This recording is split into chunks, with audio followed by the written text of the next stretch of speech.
Hey everyone, it's Sonali, and welcome to episode 4 of the Lumina Show. Each episode will dive into a topic or issue that my generation, Gen Z, has recognized. Today we have a very special guest, Mr. Breon Barrett, CEO and founder of locally based shoe and athleisure company JrKickz. JrKickz is an online Chester-based company creating unique and eye-catching products in an attempt to set them apart from the big footwear brands. Thank you for joining me today, Mr. Barrett. Thank you for having me. Of course, I appreciate your time. So to start off, let's talk a little bit about how JrKickz was brought to life. Where did you get this idea from? Um, I grew up being a sneakerhead. I always been a fan of sneakers. So the idea, I could say, it kind of stemmed all the way back to like childhood. I grew up the oldest of 5 kids. So, my mom, she wasn't always able to buy me like the best sneakers and the new releases when they came out. So as I got older, I started collecting sneakers when I was able to make my own money and everything. So, I would do like little side hustles. I would cut grass and shovel snow and, different little things around the neighborhood. And, I would go and buy like, not really the top notch sneakers, but I would kind of buy like the mid-level sneakers. And I kind of started to, develop a passion for, just collecting them. And then the stories that went behind them. So it kind of started like at a real young age with the whole idea of just sneakers. Spearing forward, like maybe I want to say 13 years ago, I had my first child, and his name is Breon Barrett Jr. So Congratulations. yeah, thank you. So at that time, I was also in the process of starting this journey of kind of starting my own sneaker company, and that's where the name of JrKickz came from. It was a combination of my love for my newborn son and then my passion for sneakers. I kind of combined the two and came up with the name. Yeah. Um, I like the meaning behind that. yeah, You yeah, I mentioned wanted. before that you kind of want to be a brand that like speaks for those who don't have a voice. Um, how do you think that ties into the mission and vision that you created for JrKickz? Yeah, like I was saying in the whole process of bringing JrKickz to life, it was one of those things of um, it wasn't a lot of information available to a guy like myself that wanted to get his own sneaker brand going. So reason why I say, the voice for those that don't have one is because, the journey that I had to take in order for me to start JrKickz was like, it was a journey. It's been 13 years to this point, and we really just launched the brand maybe 5 years ago. Mhm. So 13 years of studying the industry and learning the ins and outs and the do's and don'ts and making the connections and the proper resources in order for the brand to actually be at the point that it's at now. Being able to be in a position to help other people is to understand the things that it takes in order for you to become an actual brand in any market, no matter if it's footwear, if it's fashion, no matter what, just the things that you got to do in order to be a brand. We want to be that voice that, shows you that this is possible, even though it's a journey, even though it's going to be some ups and downs, but it's possible. So let us show you that it's possible, but also be that voice to show you that it's possible. I think it's important that you mentioned that it took like 5 years to do the research and make those connections because, like, oftentimes we think, oh, yeah, I have an idea. I'm ready to start off now. But I think it's important that it took time to get to actually creating and selling products. So, to talk a little bit more about that, I think the hardest thing for entrepreneurs is probably having an idea and then being like, oh, wait, how do I start and actually put this out in the world? So you have this idea that you want to create a shoe brand and you've done the research. What's your next step from there?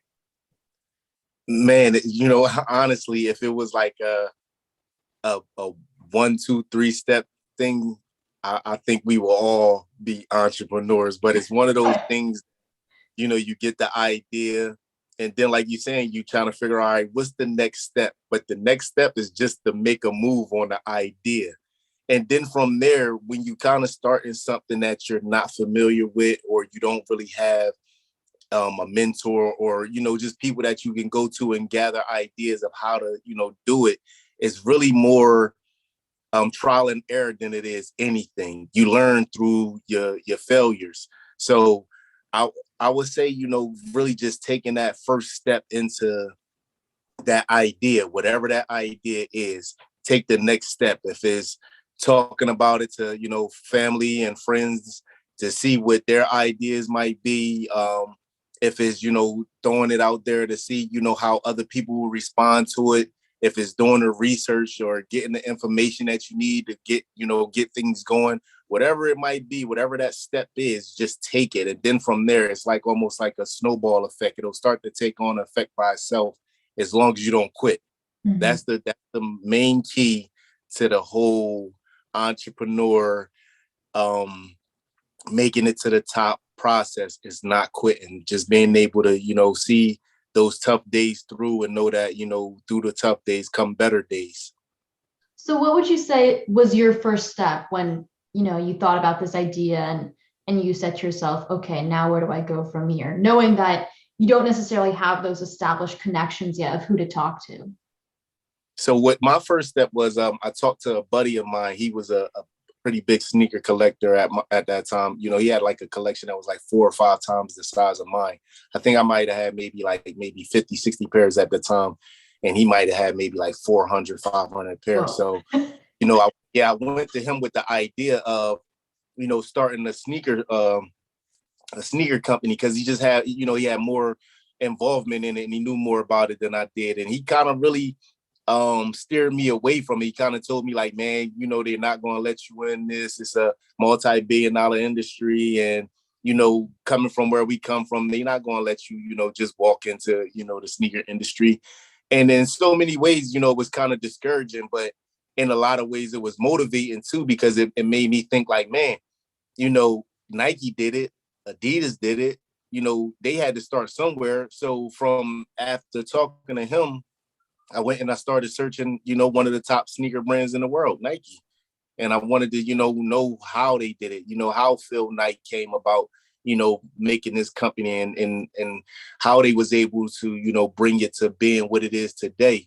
So I started studying the greats, and then from there, it started to manifest into, okay, let's see how I can, do little subtle things that maybe, I can't do at the level that they was doing it, because, it's a multi-billion-dollar brand. And I think I had maybe $1,000 to my name at the time that I was trying to, sow into the process of getting moving. So it was like, okay, what's the next step? So the next step for me was, trying to find people that was already like kind of doing it. So I started going to like Foot Lockers and sneaker stores and talking to like the sales reps and the managers and kind of like try to pick their brains and see what type of information that they would give me. Just taking, like I said, little subtle steps to try to see what I could get and where I can go from the information that I was gathering. And I think that's actually really interesting that you went to those stores and talked to the sales reps, because they probably have a lot of experience in that you might not think of compared to the people who work at maybe per se Nike or Adidas. It's also the people who sell it, who are a big part of that knowledge network. So speaking about like Nike and Adidas, they have these big factories and they have all these connections already established to create their shoes. So I'm curious about, what's the process for designing shoes from like when you first have it sketched out to like when it's in the consumer's hands? If you could walk me through that process. So the first thing is the idea, whatever type of sneaker that you pretty much want to design. If it's a boot sneaker, running sneaker, casual walking sneaker, whatever it is that, you want to do first, you have to have that idea. Then it's, if you're not a designer yourself, then you want to find somebody that can design, because it goes from, you designing it on sketch and paperwork to you actually putting it into the computer and designing it on a computer. Then from there, it's the process of finding someone, a factory manufacturer that, will actually make you a sample of that sneaker that you didn't design. From there, it's knowing what you want as far as the materials of the sneaker, the feel of what you want the sneaker to feel like. All those different things go into it. So it's really, that's why I say knowing what you're actually getting into is really, really important, because if you don't know, they're not going to give you the information. If you don't know what type of material, if you don't know what type of seaming, if you don't know what type of comfort you want the sneaker to be, how high you want the sneaker, how low you want the sneaker, all those things are really like, it's really detailed by the time you get that finished product of an actual sneaker in your hand. Oh, wow. Is that not part of the new spring line, or?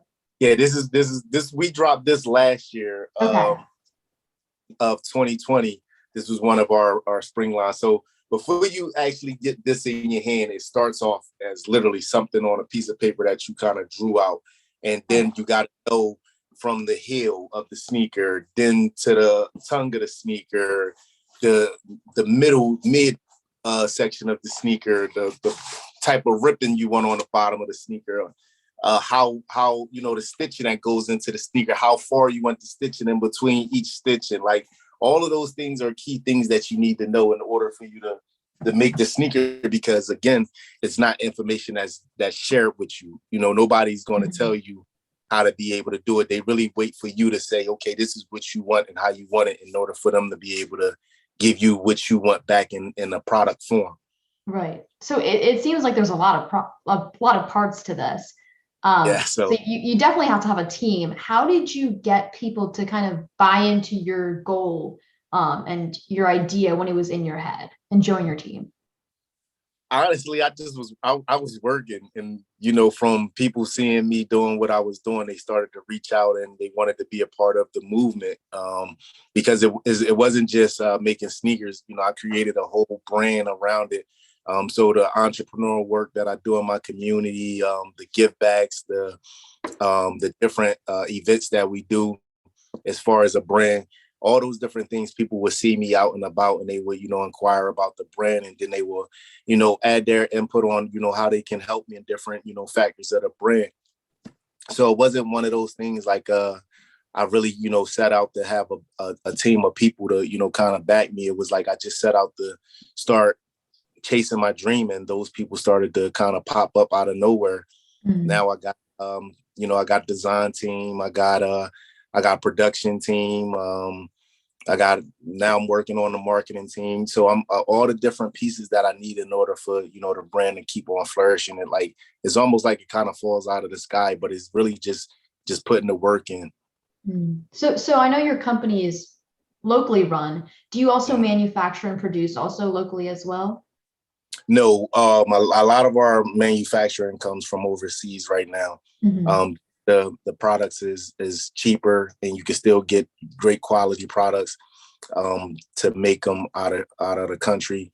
Right now, trying to do things, in the United States is so costly to make sneakers right now. And I really, for real, I wouldn't be able to sell them at an affordable price to make them over in the US right now. So that's something that we're looking at trying to do in the future as a brand, to, make our products in the US, to be able to create those jobs over here as well. And I definitely think it's tricky because, this all ties back to how you wanted to create something that anyone can buy, right? So being able to keep that affordability, I'm sure, is something that's really hard to manage with how much you're putting into manufacturing and production.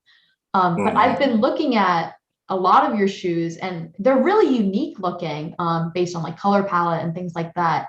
And you've mentioned before in previous interviews that like there are different factors that go into the influence of your shoe designs. Can you talk a little bit about that? My sneakers designs is more like of a feel. I want it to be one of those things like whatever your feeling is when you get dressed. I want you to be able to put a pair of JrKickz sneakers on with it. So if it's going to the gym, I want you to be able to have a comfortable, not stylish pair of sneakers to go to the gym. If it's running out to the market or to the store or a casual night out on town. So our designs is really, based around that feel of, if you was getting dressed, how would you want to look, and what would be the feel that from head to toe that you would want to, showcase. And with the brand, we really focus on 5 products: hats, sweatshirts, and or sweatshirts, sweat gear in general, workout gear, t-shirts, and sneakers. And our focal point is to have the best products in those 5 lines. Best quality, comfort, feel, no matter when you put it on, how it washes up. If it's the 5th time you wore it, if it's the 50th time you wore it, if it's the first time you wore it, we just want that to be a brand that you're able to say, man, I'll keep on wearing it and keep on buying it. So we've really focused on those key things of what it is that, the everyday person, the business person, the workout person, whatever, you do in your day-to-day, JrKickz want to be able to have something for you to be able to, just dash out with it on. Right. And I think being like the best or striving for the best in all those categories is really admirable, but it's a lot. So when you reflect on your journey with JrKickz, what do you think is the biggest like barrier or problem that you've had to deal with? Funding is always the biggest thing because as your ideas expand, your budget don't kind of grow as fast as your ideas do. Right. So you gotta constantly keep on, putting your best foot forward to keep on driving the revenue. And just finding those partnerships and stuff that kind of complements what you're trying to do, that keeps on pushing the narrative of what your brand represents. That kind of helps you as well. So, the biggest thing I would say for me is it would have been funding, just getting those dollars to keep on driving a brand to be what it is that you believe your brand to be, and for people to see it the way that you see it and how you envision it and how you're trying to market it to the world to see it. And I think when it comes to selling your brand and selling the idea behind your brand, I would refer to something it says on your website. It says, quote, "Our sole purpose and goal with our company is to unite worldwide needs and desires through our athleisure apparel and footwear."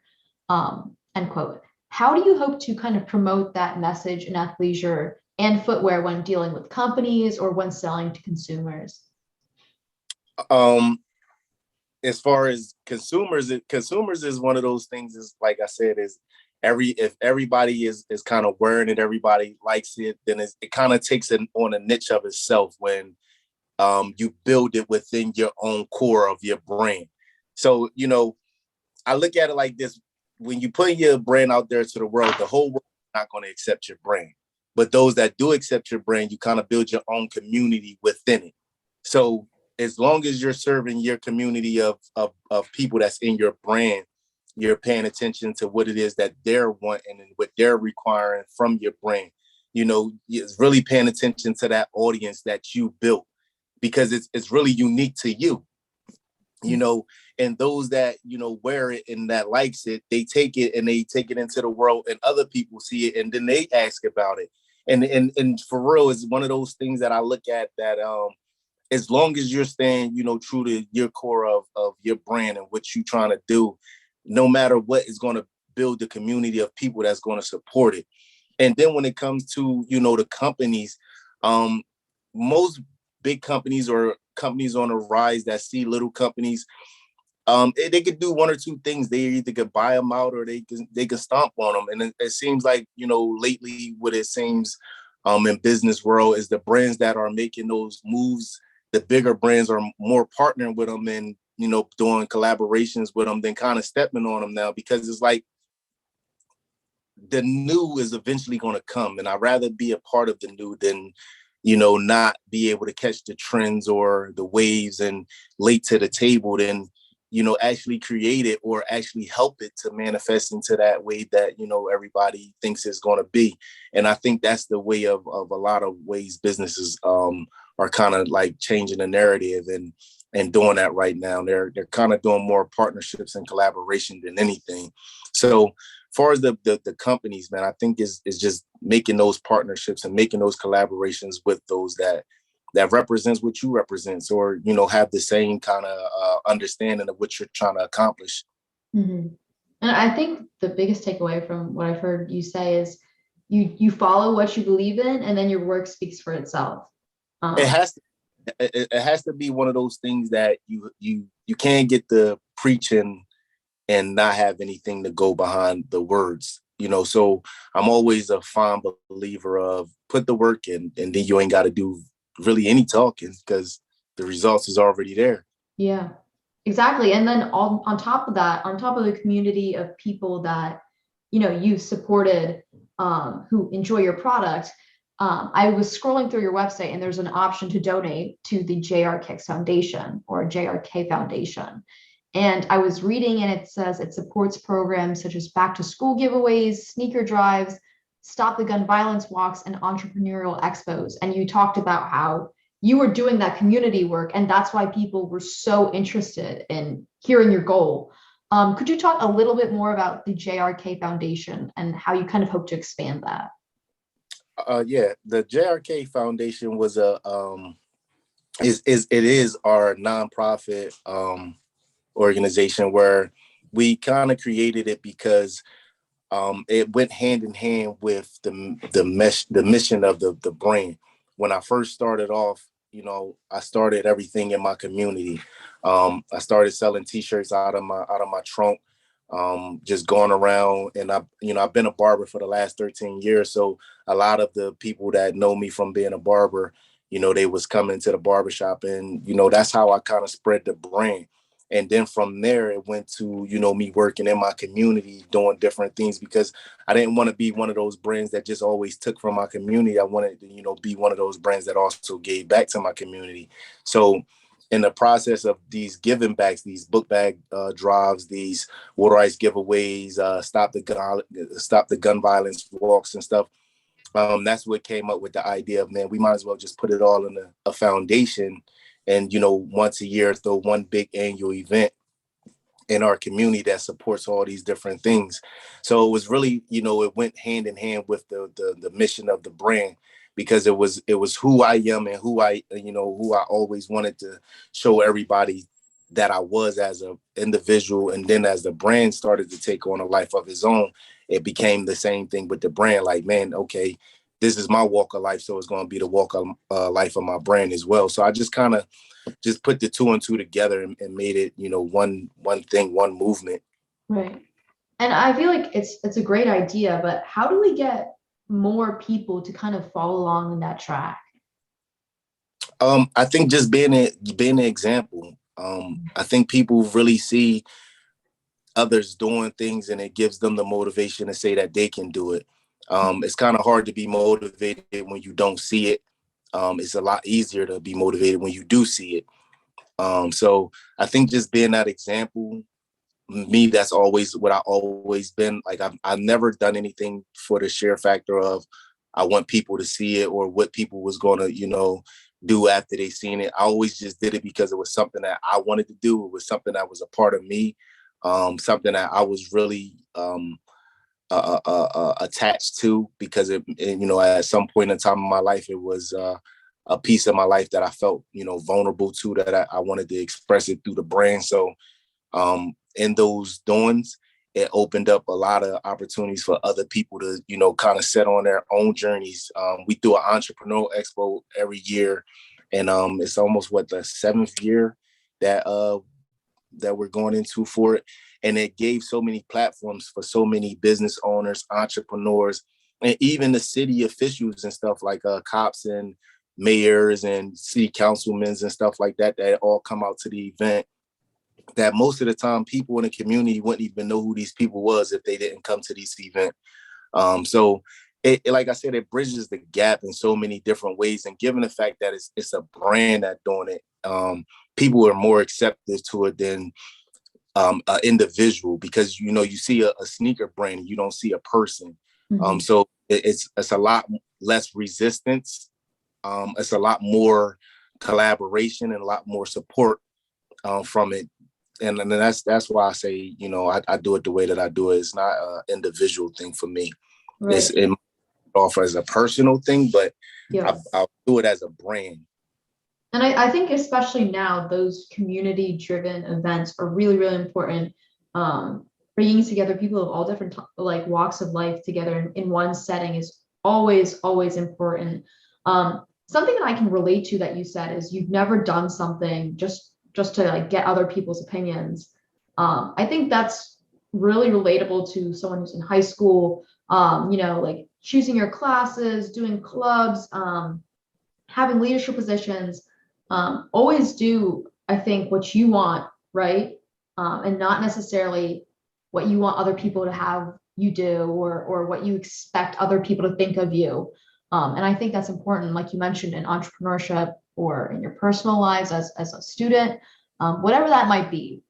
But thinking about all of that and how JrKickz is like an ever evolving company, what are your goals for the future? How do you see JrKickz evolving in the next 10 years or so?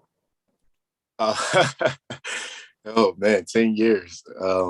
I try to 10 really years, take 5 years. I really try to take JrKickz day by day because it's always changing so rapidly. Like what the game plan is one thing, but you always are tweaking the game plan is what I'm saying. So we just did a partnership with Snipes. So right now we're in the process of, developing that whole partnership and putting everything together. We're That's doing amazing, by the way. Yeah, thank you. We're doing the collaborations with some other retail brands as well, that we still in the process of working those deals out. But also, we putting together the new designs, we putting together the new apparel that we going to drop in the summertime. Still trying to celebrate some of the victories that we got going on as well. With COVID opening up, we got the foundation events and stuff great start back up, because for the last 18 months since COVID kind of took place, we haven't been able to really do any of those. We've been able to do some, but we ain't been able to do the whole thing. So we're getting back into the book bag giveaways, the water ice giveaways, the walks, and all those things.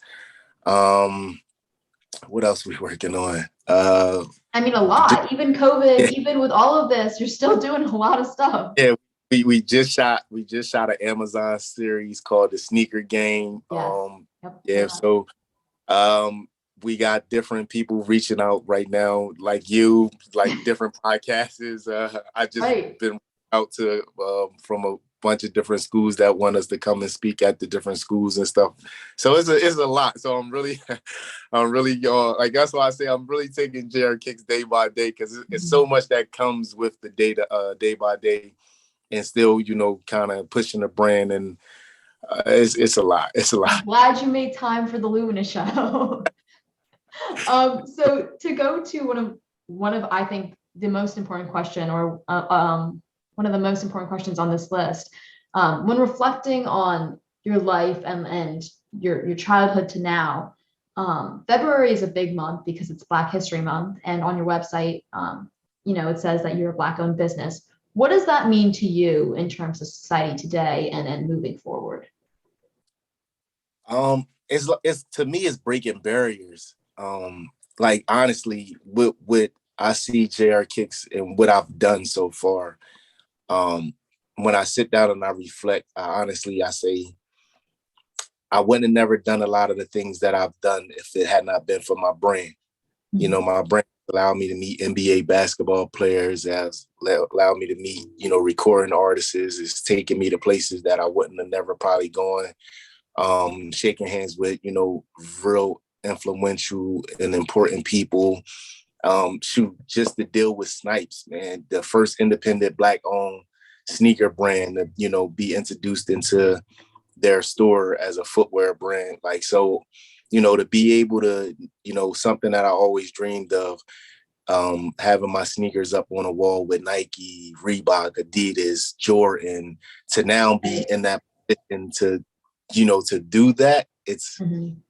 It's something that, man, every time I think about it, I kind of get chills down my spine, because it's still unreal to me that, I'm in a position to do something that, man, it's unheard of. So I call it breaking down barriers, Black-owned footwear brand. And, we still literally, we're very, very young in the industry, but we're figuring it out, and we're figuring it out fast. And, we making all the right connections, and we shaking all the right hands. So to see the process of what JrKickz is becoming, for me, like I said, that reflection, sometimes it get past me, but when I do have it, it's it's an eye opener to, not take anything for granted, because Yeah. if you willing to work hard and just keep on chasing your dream, it definitely can come true. Right. I think that's an important reminder to always stay grounded and be grateful. James Harden is at the Sixers now. Can we see James Harden in JrKickz? Yeah. he got his own deal with Adidas. So, True. maybe when that deal is done, maybe JrKickz could sneak in. We'll have his own casual footwear though. Yeah, we'll have he kind of got in trouble the last time he was wearing that casual footwear. They sent him a truckload of sneakers and told him to stop wearing anything other than. So, they big brands don't play about, big guys that's in their endorsement deals and stuff like that, such as James Harden, LeBron James, and them type of guys. So they kind of keep a close look on them because they know other brands is looking. I know if they're seeing it in Snipes, I know one day we'll see it on an NBA player's foot. It's coming. We definitely we're going to break that barrier soon too. I have full faith. Last question. With all of this, and I feel extremely motivated myself, what advice do you have for young entrepreneurs who kind of want to combine the social impact of this, but also start their own business? I would say, first, understand what it is that the journey that you're taking on. I think that is the key thing to anything that you're doing, understanding what you're doing and why you're doing it. If you don't really understand what you're doing or why you're doing it, then it's almost like a roller coaster. You're all over the place. And, before you know it, you're kind of off of it before you actually get going. So just one, understanding what you're doing and why you're doing it. But then two, staying true to it and moving forward as you go through the hard times that a lot of times entrepreneurs tend to overlook and not understand that it happens often, all the time, every day, possibly sometimes, that you have to be able to keep on pushing through those moments that a lot of times you feel like you don't want to keep on going afterwards.